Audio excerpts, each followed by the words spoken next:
September 22nd, 1945. Camp Deming, New Mexico.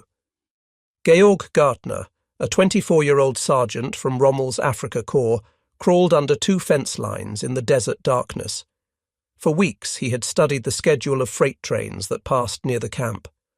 Tonight he would board one headed west, beginning what would become a 40-year odyssey as America's last fugitive prisoner of war. Gartner was born in Schweidnitz, Lower Silesia. His hometown no longer existed as part of Germany. It had been ceded to Poland under the Potsdam Agreement. To return meant facing Soviet occupation, potential execution, or Siberian labor camps. As he sprinted toward the railroad tracks, he wasn't just escaping a prison camp. He was choosing America over a homeland that had ceased to exist. Across 511 POW camps from Maine to California, 371,683 German prisoners faced the same calculation. Official U.S. Army records document 2,222 escape attempts. When final repatriation concluded, 7 prisoners could not be accounted for. Thousands more would resist through legal channels, work slowdowns, and deliberate delays. By 1946, American military forces would resort to armed intervention to force the final resistors onto ships bound for Europe.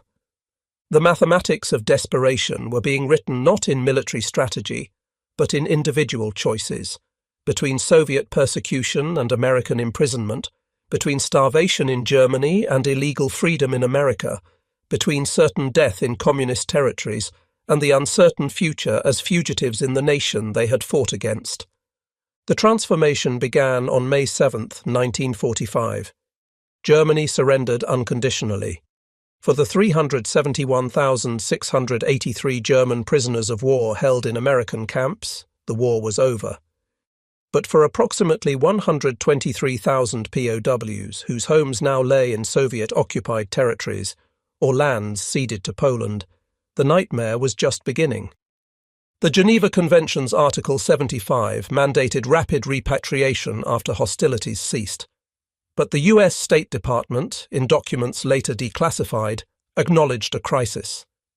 These prisoners originated from territories now under Soviet control.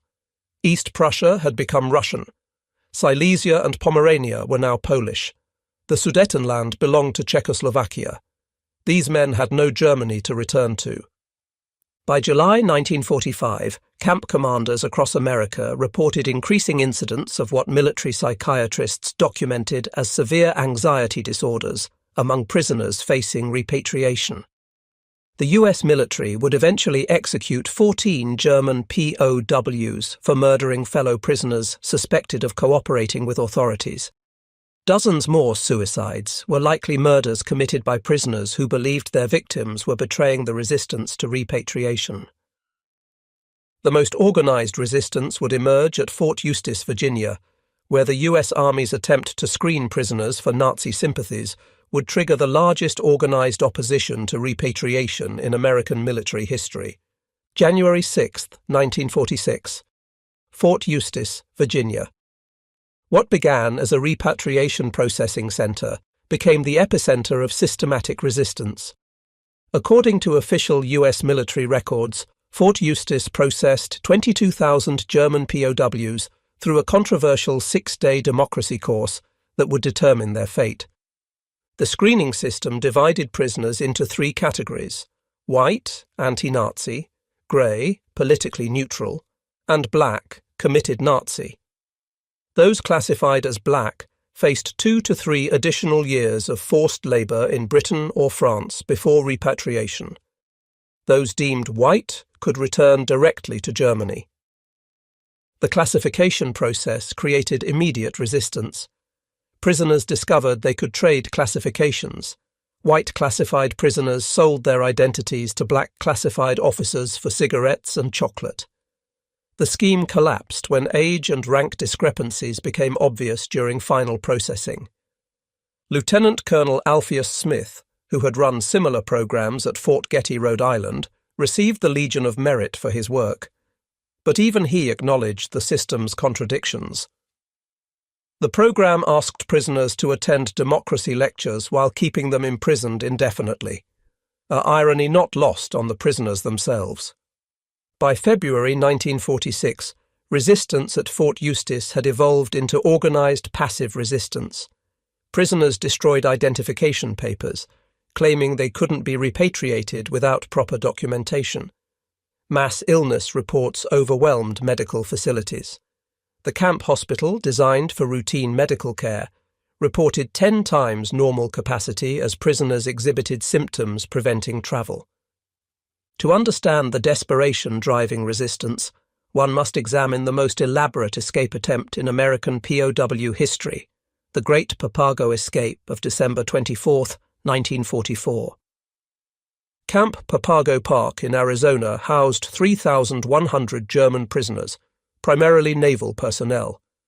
Among them was Captain Zur See Jürgen Wattenberg, commander of U-162. The escape plan took 3 months to execute. 25 prisoners dug a 178-foot tunnel from the bathhouse to beyond the perimeter fence.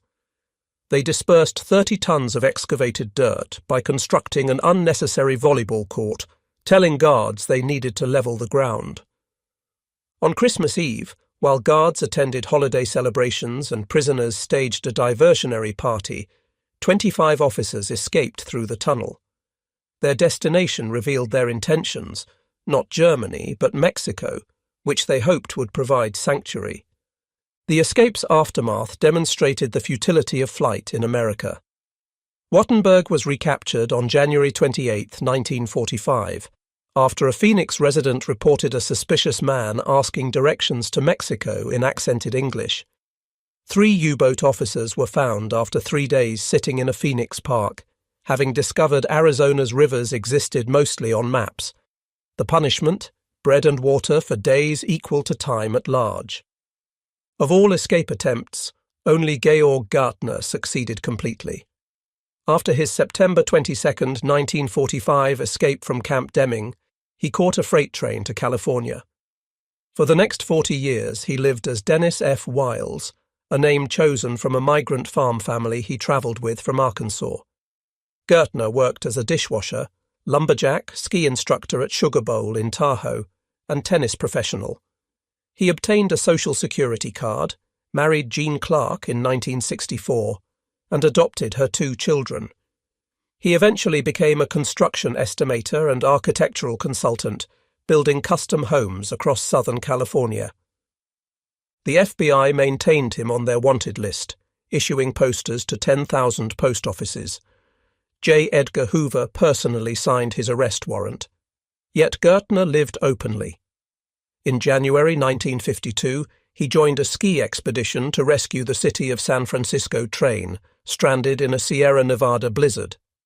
Life magazine photographed the rescue team, including Gartner, while FBI wanted posters hung in nearby post offices. In 1984, after his wife threatened to leave him over his refusal to discuss his past, Gertner confessed. The following year, he contacted historian Arnold Kramer and co-authored Hitler's Last Soldier in America. On September 11, 1985, he surrendered to Bryant Gumbel on NBC's Today Show. The government faced a legal impossibility. Gertner couldn't be prosecuted for escape. It wasn't a federal crime. He couldn't be deported. He'd been brought to America against his will. He couldn't be charged with illegal entry. He'd never technically entered. The FBI announced it had no further interest. The Immigration and Naturalization Service confirmed no interest in deportation. In November 2009, at age 88, Gertner finally became an American citizen in Denver. He died in Loveland, Colorado, in 2013, having lived 68 years in the country he was supposed to have been expelled from in 1945. While prisoners resisted repatriation, American farmers and businesses fought to keep them. The statistics were compelling. German POWs had harvested 939 million pounds of vegetables in 1945, picked 568 million pounds of fruit, and generated $230 million in agricultural value at wages of 80 cents per day paid to the US government. Congressional records from February 1945 show politicians from rural states requesting 100,000 additional POW laborers. The Great Western Sugar Company formally petitioned Congress to retain 3,121 German POWs indefinitely. In Idaho, J.R. Simplot Company, which would later supply McDonald's French fries, employed 2,000 German prisoners in dehydrated potato factories that fed American forces in the Pacific. Labor unions provided fierce opposition. The Congress of Industrial Organizations and American Federation of Labor published advertisements showing returning GIs unable to find work, while German prisoners of war labored in American fields. Union leaders called it a betrayal of veterans to employ former enemies, while American soldiers remained unemployed. The conflict between agricultural necessity and organized labor created strange political alliances. Southern senators sided with Midwestern farmers against Northern industrial unions. The Farm Bureau Federation opposed the American Legion. The War Manpower Commission's requirement for union participation in worker recruitment collided with farmers' desperate need for labor. Military regulations strictly prohibited fraternization between American personnel and POWs, threatening court-martial for violators. Despite this, the most documented case involved Second Lieutenant Eleanor Powell, an African-American Army nurse, and Frederick Albert, a German Wehrmacht medic. They met at Camp Florence, Arizona, in 1944. Powell was one of only 63 black nurses in the Army Nurse Corps, assigned to POW wards because military leadership believed racial prejudice would prevent fraternization. When Albert received repatriation orders in March 1946, Powell was pregnant. Using his American-born child as legal grounds, Albert successfully applied for immigration and returned in 1947. They married on June 26, 1947 in Manhattan, one of 16 states permitting interracial marriage. Barbara Schmitter-Heisler's research, published in From German Prisoner of War to American Citizen, 2013, documents that approximately 5,000 former POWs eventually emigrated to America, with an estimated 1,200 marrying American women. The military's deliberate suppression of these statistics makes precise numbers impossible to determine. The terror-driving resistance had a documented cause: Operation Keelhaul. Conducted between August 14, 1946 and May 9, 1947, this operation forcibly returned 2.75 million Soviet nationals from Western Allied zones. American intelligence later estimated 50% were either executed or sent to Siberian labor camps. The McNarney-Clark Directive, signed by American commanders, explicitly stated that individuals could be repatriated without regard to their wishes and by force if necessary. This directive, classified until 1975, proved that forced repatriation wasn't limited to Soviet citizens. German POWs from eastern territories witnessed these forced repatriations. At Camp Shanks, New York, they watched through fences as Soviet prisoners were dragged to trains. Some Soviet prisoners committed suicide rather than face repatriation. These scenes convinced German POWs from Soviet-occupied territories that escape or resistance offered their only chance for survival. The Supreme Court case Johnson v. Eisentrager, 1950, established that German nationals held by American forces had no access to U.S. courts for habeas corpus petitions. This retroactively validated the military's position that POWs had no legal recourse to challenge repatriation. Congressional records show extensive debate about retaining POW labor. In February 1945, representatives from agricultural states formally requested retention of 100,000 German POWs. However, these requests focused on extending detention for labor purposes rather than granting residency rights. The State Department's reclassification of German prisoners as surrendered enemy personnel or disarmed enemy forces in June 1945 avoided Geneva Convention protections. This allowed extended detention for labor while technically complying with international law. Military records document 56 official suicides among German POWs between 1943 and 1946. The International Red Cross, investigating conditions in American POW camps, reported in March 1946 that the actual number likely exceeded 200, with many deaths classified as accidents to avoid scrutiny. The crisis peaked in December 1945 when 5 prisoners at Camp Gruber, Oklahoma, hanged themselves within a week after receiving Soviet zone repatriation orders. The War Department issued Emergency Directive 411 on January 15, 1946, requiring suicide prevention protocols including confiscation of belts, razors, and rope.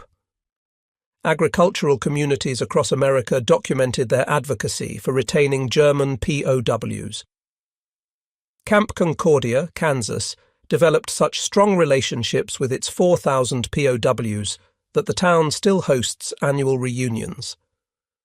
Wisconsin's Door County credited 2,140 German POWs with saving their entire 1945 cherry crop by picking 508,020 pails of cherries. In Texas, where 300,000 agricultural workers were needed, farmers grew so dependent on POW labor that they protested camp closures. The Spokesman Review reported cases of entire communities blocking roads when military police arrived to collect prisoners for repatriation. March 15, 1946. Pier 51, Staten Island. The Liberty ship General Sturgis waited to transport 1,500 German POWs to Bremerhaven. When buses arrived from Fort Dix, longshoremen found desperate men who had to be dragged aboard. The International Longshoremen's Association threatened strikes rather than participate in loading unwilling human cargo. Camp Shanks, New York, served as the primary deportation facility, built to process 1,000 prisoners weekly, but handling 5,000 by April 1946. On April 22, 1946, 30 prisoners scheduled for departure soared through barracks floors, attempting to escape through sewage pipes. 27 were recaptured immediately. 3 reached the Hudson River before Coast Guard patrol boats pulled them from the water. Navy records document 17 confirmed suicides during Atlantic crossings between March and July 1946, though deaths classified as accidents or missing at sea likely increased this number. Germany in 1945 to 47 offered starvation and ruin. Official rations in the British zone provided 1,040 calories daily, below subsistence level. The winter of 1946 to 47 saw rations drop further. Infant mortality doubled. Herbert Hoover reported 40% increased mortality among Germans over 70 in fall 1946. 20% of German housing was destroyed. The expulsion of 12 million Germans from eastern territories created an unprecedented refugee crisis. Industrial output in 1947 reached only 1/3 of 1938 levels. Food production hit 51% of pre-war per capita levels. For prisoners of war from Soviet-occupied zones, return meant potential execution or forced labor. The Red Army's occupation had resulted in an estimated 2 million rapes. Soviet authorities dismantled entire factories as reparations. Any German male between 16 and 60 faced possible deportation to Soviet labor camps.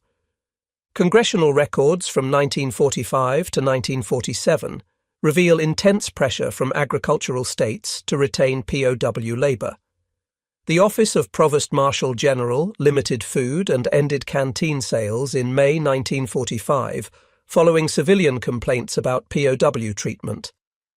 This triggered work stoppages among prisoners who saw their conditions deteriorating despite Germany's surrender.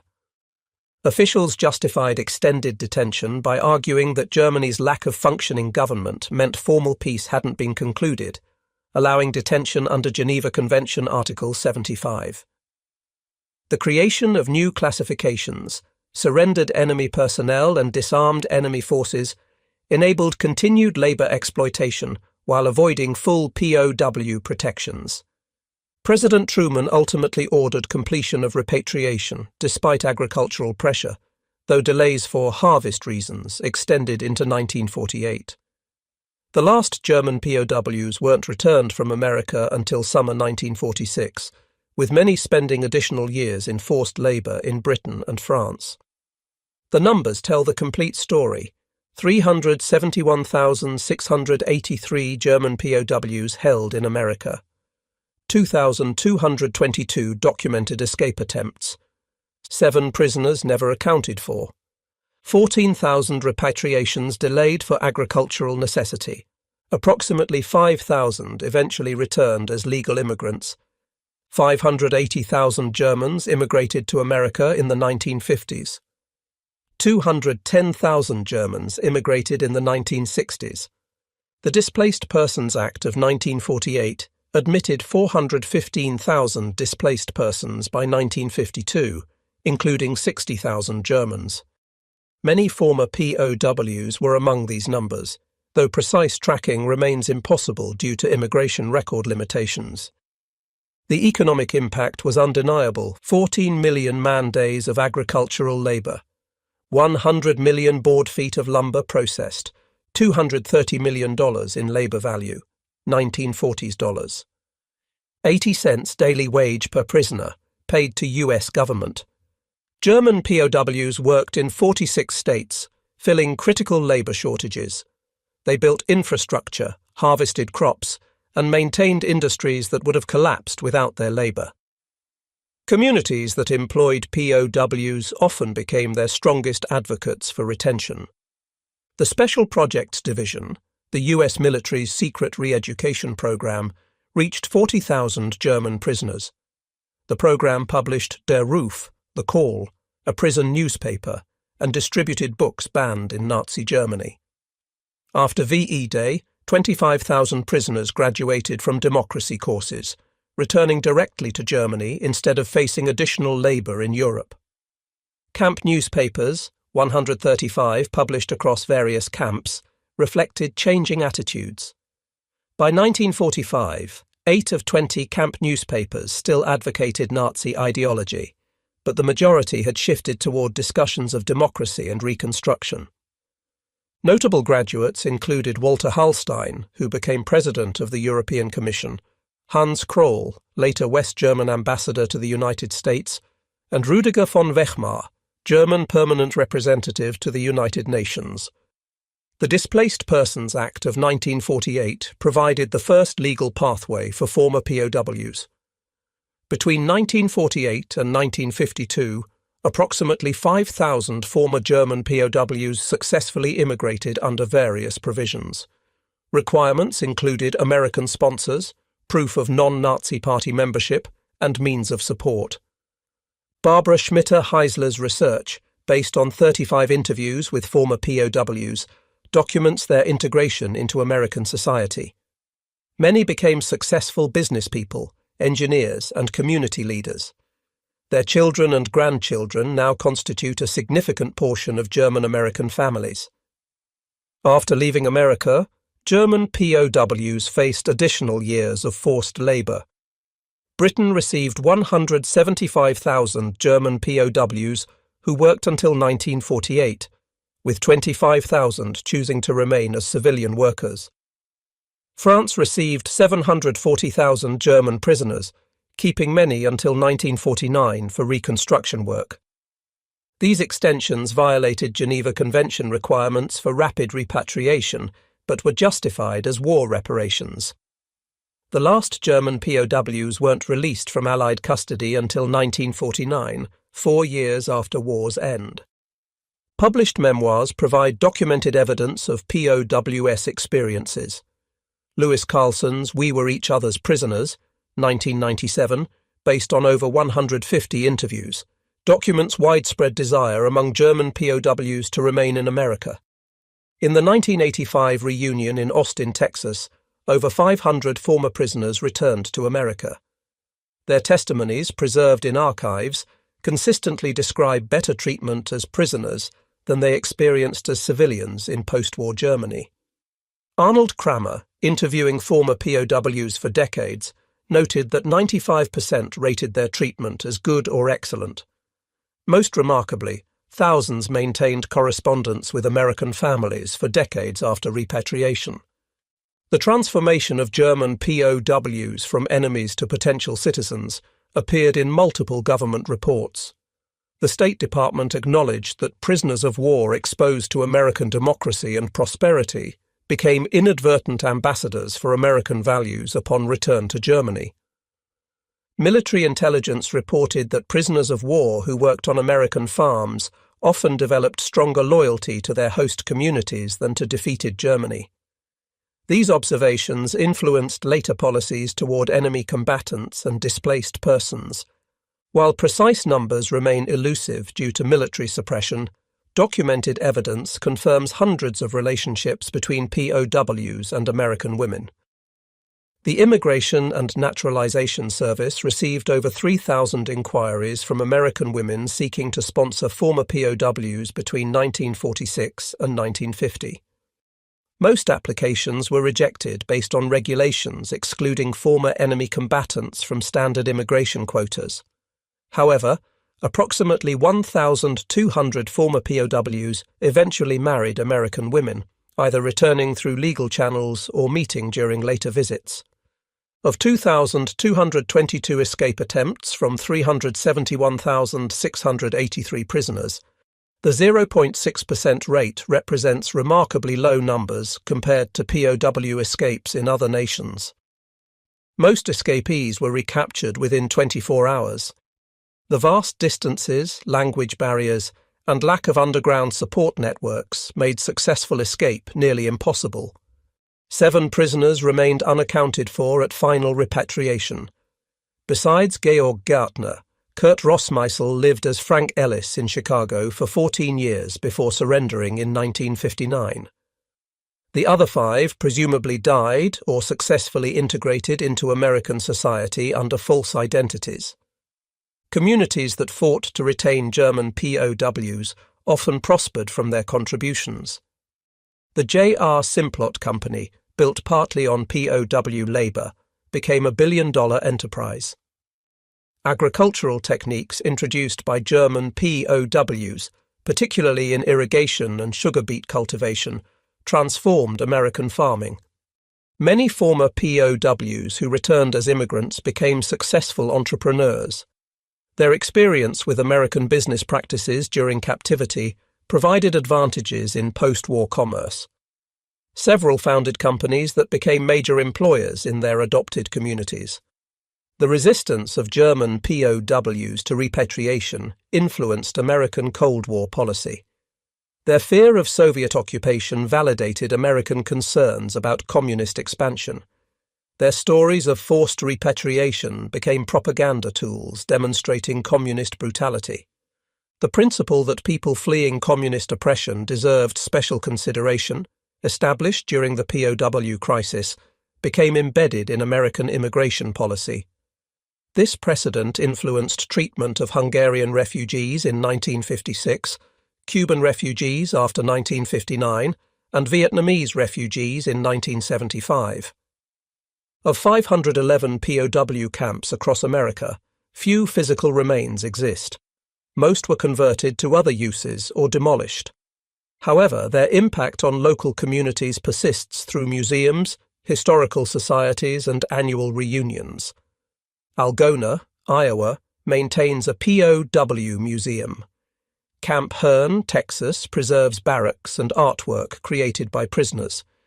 These sites attract descendants of both prisoners and guards, creating connections spanning generations. Historians consider the German POW experience in America among the most successful examples of transforming enemies into allies. Arnold Kramer's assessment that America won the propaganda war through sheer reality reflects scholarly consensus. The program succeeded because it demonstrated rather than preached. POWs witnessed American prosperity, experienced democratic processes, and received humane treatment. Their transformation from Nazi soldiers to democratic citizens occurred through observation rather than indoctrination. The last organized repatriations occurred in summer 1946, though individual cases extended years longer. Military records show 14,000 POWs had repatriation delayed specifically for agricultural work, technically violating Geneva Convention requirements. Ships carrying reluctant prisoners back to Europe reported widespread despair. Captain Harold Morrison of the Marine Phoenix documented hunger strikes, suicide attempts, and mass hysteria among prisoners convinced they were sailing to Soviet ports. Former POWs played significant roles in Germany's post-war reconstruction. They brought American agricultural methods, business practices, and democratic ideals. Their experience with American prosperity provided models for economic recovery. Walter Hallstein, educated at Fort Getty, helped design the European Economic Community. Hans Kroll, imprisoned at Camp Shelby, fostered German-American relations as ambassador. Rudiger von Weckmar, held at Camp Herne, promoted international cooperation at the United Nations. The National Archives holds extensive records of German POW camps, though many documents remain classified or were destroyed per standard military protocol. Surviving materials include camp newspapers, photographs, and administrative records. Universities and historical societies maintain oral history collections from former POWs and American personnel. These testimonies, recorded before participants died, provide irreplaceable insights into daily life and relationships within camps. The POW repatriation crisis established several legal precedents. Johnson versus Eisentrager confirmed military authority over enemy combatants. The reclassification of POWs as disarmed enemy forces created categories still debated in international law. These precedents influenced treatment of combatants in Korea, Vietnam, and later conflicts. Questions raised about forced repatriation, prisoner rights, and Geneva Convention interpretations continue affecting military detention policies. Academic research documents lasting impacts on communities that hosted POW camps. Towns that developed positive relationships with prisoners often experienced economic benefits from return visits and sister city relationships with German communities. Sociological studies found reduced prejudice and increased international awareness in communities with significant POW interaction. These effects persisted through generations, influencing local attitudes toward immigration and foreign relations. Military intelligence documented various resistance methods, destruction of identification documents, feigned illnesses requiring hospitalization, work slowdowns and strikes, trading classification categories, deliberate failing of democracy screenings, mass non-cooperation at departure points. These techniques, while ultimately unsuccessful in preventing repatriation, delayed the process significantly and required extensive military resources to overcome. The International Red Cross investigated conditions during forced repatriation, expressing concern about potential Geneva Convention violations. Their March 1946 report documented psychological trauma among prisoners facing return to Soviet-occupied territories. American military chaplains reported moral conflicts between following orders and protecting prisoners from likely persecution. Their testimonies, preserved in military archives, reveal deep ethical struggles within the repatriation system. The German POWs who resisted repatriation after World War II represented more than individual desperation. They validated American principles through their desire to remain. Their resistance emerged from rational calculation. They had witnessed American prosperity, experienced democratic processes, and compared them to the devastation awaiting in Germany. Of 371,683 German prisoners, 2,222 attempted escape, 7 disappeared forever, and approximately 5,000 eventually returned legally. These numbers tell a story of transformation, from enemies to potential citizens, from prisoners to residents, from defeated soldiers to democratic converts. Georg Gartner's 40-year odyssey as America's last fugitive POW symbolizes this transformation.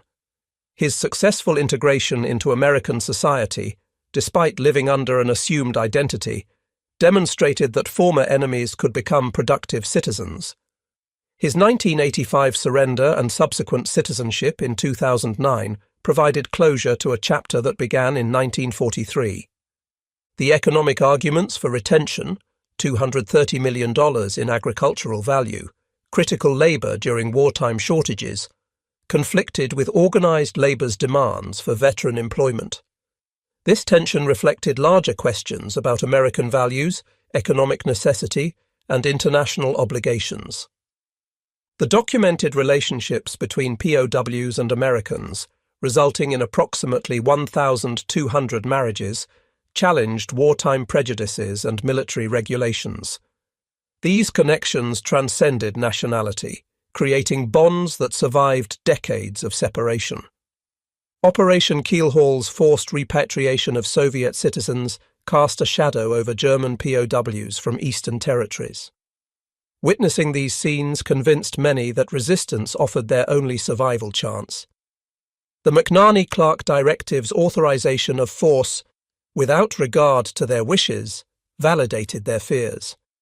Fort Eustis's democracy screening program, processing 22,000 POWs through classification systems, created resistance rather than cooperation.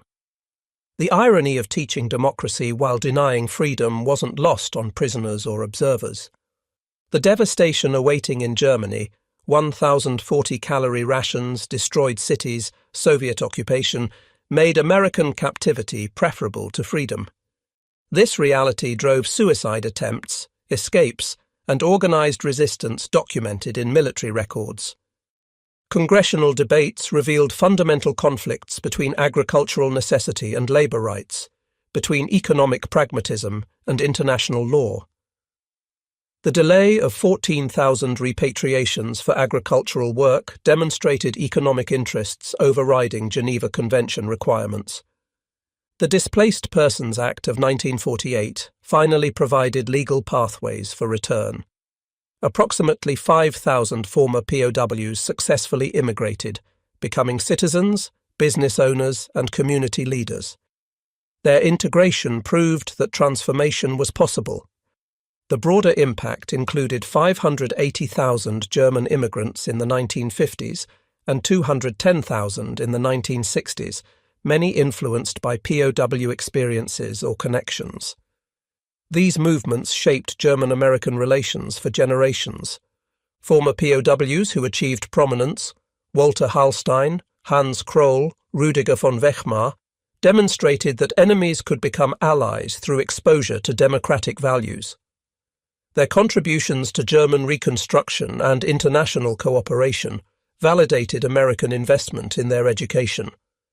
The preservation of camp histories through museums, reunions, and archives maintains connections between former enemies.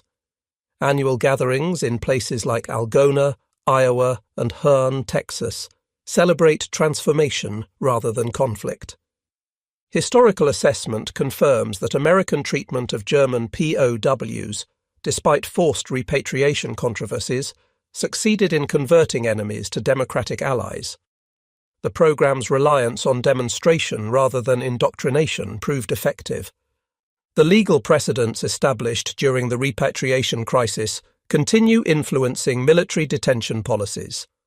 Questions about prisoner rights, forced repatriation, and Geneva Convention interpretations remain relevant in contemporary conflicts. The story of German POWs who refused to leave America ultimately transcends war. It reveals humanity's desire for freedom, opportunity, and dignity. These men, brought as enemies, discovered in America what they'd been told to destroy, a society offering hope despite their prisoner status. Their resistance validated American principles not through propaganda, but through desperate desire to remain. In choosing America over repatriation, they chose possibility over certainty, unknown futures over devastating pasts. They came in chains. Many fought to stay. Some succeeded. Their transformation from enemies to citizens stands as testament to America's capacity for redemption and renewal. The prison camps meant to contain them became doorways to new lives. The nation they fought against became the home they refused to leave. This is their documented story, verified through military records, congressional testimony, and historical research. It demonstrates that even in war's aftermath, transformation remains possible. Enemies can become allies, and prisoners can recognize freedom even behind barbed wire. The German POWs who refused to leave didn't just escape from something, they escaped to something. In that choice lies proof that America's promise transcends nationality, that democracy's appeal surpasses ideology, and that human dignity can survive even war's devastation. Their legacy lives in their descendants, in the communities that protected them, and in the precedents they established. They proved that America's greatest victory wasn't military but moral, the ability to transform enemies into citizens through the simple power of witnessed freedom.